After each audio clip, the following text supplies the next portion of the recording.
नमस्कार, स्वागत है आप सभी का। दूरदर्शन समाचार आप देख रहे हैं और सांकेतिक भाषा के इस खास बुलेटिन को लेकर हाजिर हूं मैं कृतिका और मेरे साथ है मेरी सहयोगी मनीषा, जो खबरों को सांकेतिक भाषा के जरिए आप सभी तक पहुंचाएंगी। तो चलिए शुरुआत करते हैं इस खास बुलेटिन की और सबसे पहले देखते हैं सुबह की अहम सुर्खियां। ब्राजील में G20 शिखर सम्मेलन का घोषणा पत्र जारी। सतत विकास लक्ष्यों को प्राप्त करने की जताई प्रतिबद्धता। वैश्विक मुद्दों के जल्द समाधान पर भी जोर।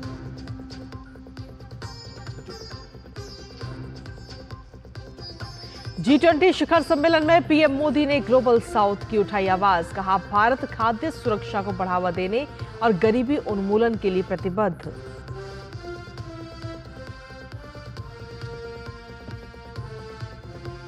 G20 से तर पीएम मोदी ने की कई देशों के राष्ट्रपति और प्रधानमंत्रियों के साथ द्विपक्षीय बैठकें।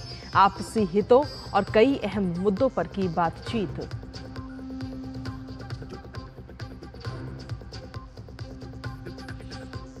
बढ़ते प्रदूषण की वजह से जेएनयू और दिल्ली विश्वविद्यालय में भी ऑनलाइन क्लासेस। दिल्ली एनसीआर में 10वीं और 12वीं की क्लासेस भी ऑनलाइन मोड में।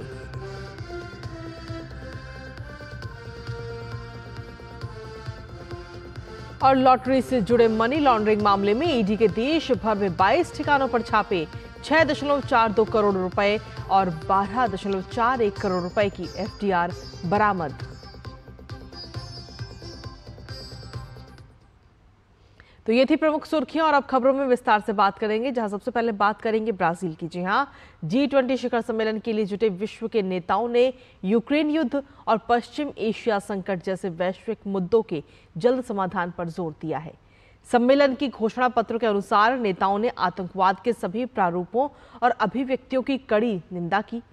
सम्मेलन में संवाद और कूटनीति के माध्यम से सभी वैश्विक समस्याओं का भी हल तलाशने पर जोर दिया गया। घोषणा पत्र में कहा गया कि शांति द्वारा ही सतत विकास और समृद्धि को प्राप्त किया जा सकता है। यूक्रेन युद्ध को लेकर चिंता जताते हुए व्यापक, न्यायपूर्ण और टिकाऊ शांति की दिशा में किए जा रहे प्रयासों का समर्थन किया गया। साथ ही शांति स्थापना की दिशा में आगे बढ़ने के लिए यूएन चार्टर को मार्गदर्शक मानने पर भी बल दिया गया। पश्चिम एशिया संकट पर गहरी चिंता जताते हुए गजा में मानवीय त्रासदी और लेबनान में बढ़ते टकराव का उल्लेख किया गया। घोषणा पत्र में मानवीय सहायता प्रयासों के विस्तार और आम लोगों का जीवन बचाने की तुरंत जरूरत को भी रेखांकित किया गया। घोषणा पत्र में इजराइल और फिलिस्तीन के बीच 2 स्टेट सॉल्यूशन के प्रति समर्थन दोहराया गया, जिसके तहत इजराइल और फिलिस्तीन 2 स्वतंत्र देशों की स्थापना का भी प्रावधान है। गजा और लेबनान में व्यापक संघर्ष विराम का भी घोषणा पत्र में समर्थन किया गया। ब्राजील में G20 शिखर सम्मेलन में महत्वपूर्ण मुद्दों पर मंथन हो रहा है। प्रधानमंत्री नरेंद्र मोदी ने G20 के सामाजिक समावेशन और भूख व गरीबी के खिलाफ लड़ाई पर आयोजित सत्र में संबोधन के दौरान राष्ट्रपति लुला को अध्यक्षता के लिए बधाई दी। उन्होंने एसडीजी लक्ष्यों की प्राप्ति को प्राथमिकता दिए जाने पर संतोष व्यक्त किया। प्रधानमंत्री नरेंद्र मोदी ने कहा कि हमने समावेशी विकास, महिलाओं के नेतृत्व में विकास और युवा शक्ति पर ध्यान केंद्रित किया है। इसके साथ ही ग्लोबल साउथ की आशाओं और आकांक्षाओं को पंख दिए हैं।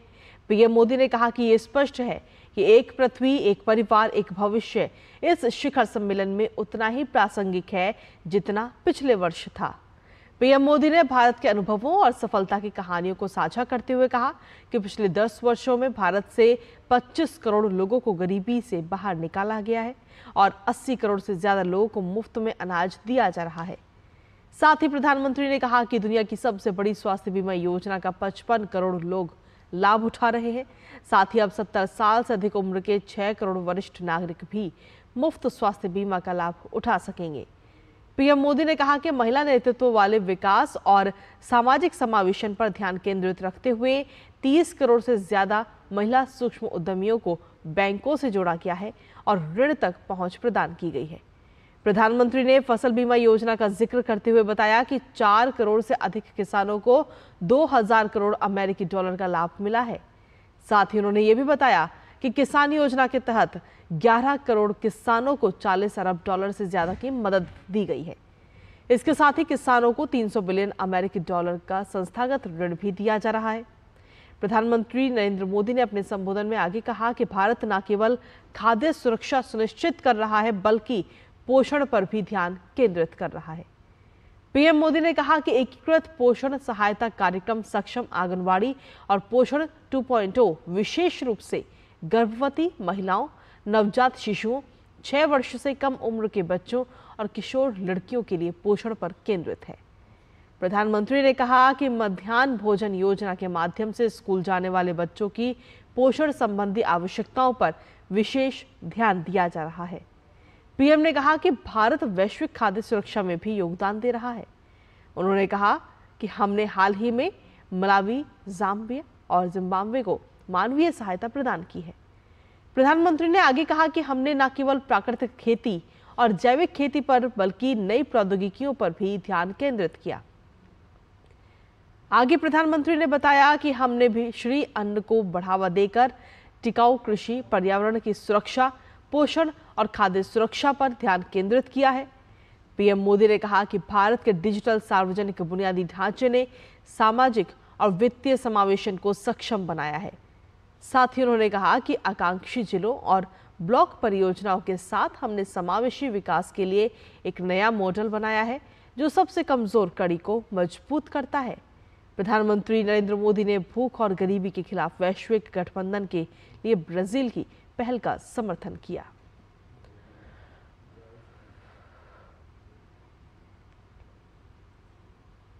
वहीं G20 सम्मेलन से इतर प्रधानमंत्री नरेंद्र मोदी ने ब्राजील में इंडोनेशिया के राष्ट्रपति प्रबोवो सुबियांतो से मुलाकात की है।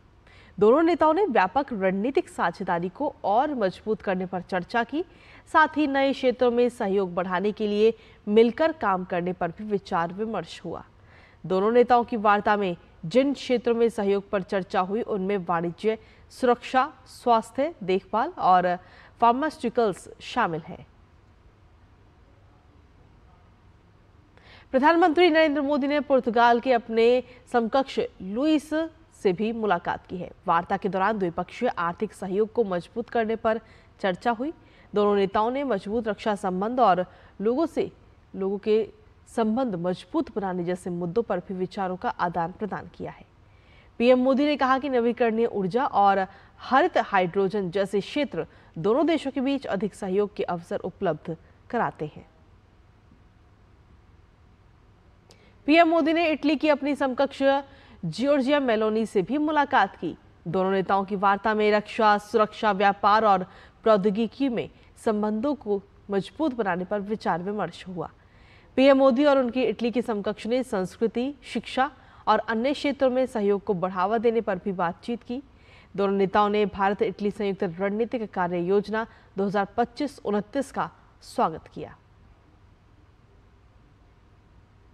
पीएम मोदी ने फ्रांस के राष्ट्रपति इमैनुअल मैक्रों से भी खास मुलाकात की।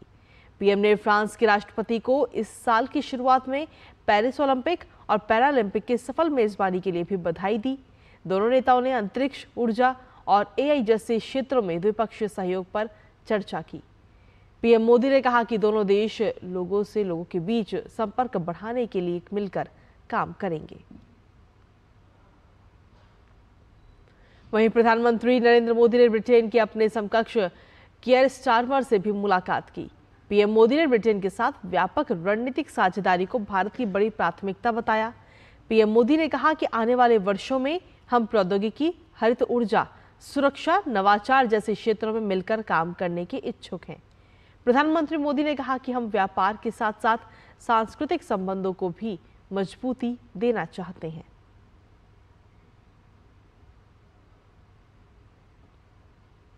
वहीं ईडी ने तमिलनाडु, पश्चिम बंगाल, कर्नाटक, उत्तर प्रदेश, मेघालय और पंजाब राज्यों में 22 परिसरों में तलाशी अभियान चलाया।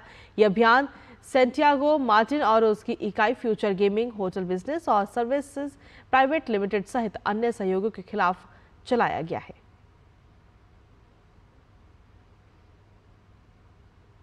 बात अब देश की राजधानी दिल्ली की, जहां दिल्ली एनसीआर में प्रदूषण लगातार खतरनाक स्तर पर बना हुआ है। प्रदूषण का असर शिक्षण संस्थानों पर भी देखा जा रहा है।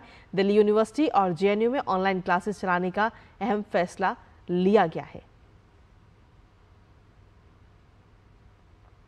और अब बात खेलों से जुड़ी खबरों की, जहां बिहार में खेली जा रही एशियन चैंपियंस ट्रॉफी हॉकी प्रतियोगिता में आज भारतीय टीम सेमीफाइनल मुकाबले में जापान के सामने होगी। इससे पहले ग्रुप स्टेज में भारतीय टीम ने जापान को 3-0 से शिकस्त दी थी। ऐसे में सेमीफाइनल मुकाबले से पहले टीम इंडिया को मिली ये जीत किसी टॉनिक से कम नहीं है। और इसी के साथ फिलहाल सांकेतिक भाषा के इस खास बुलेटिन में मुझे, मेरी सहयोगी मनीषा और हमारी पूरी टीम को दीजिए अनुमति। नमस्कार।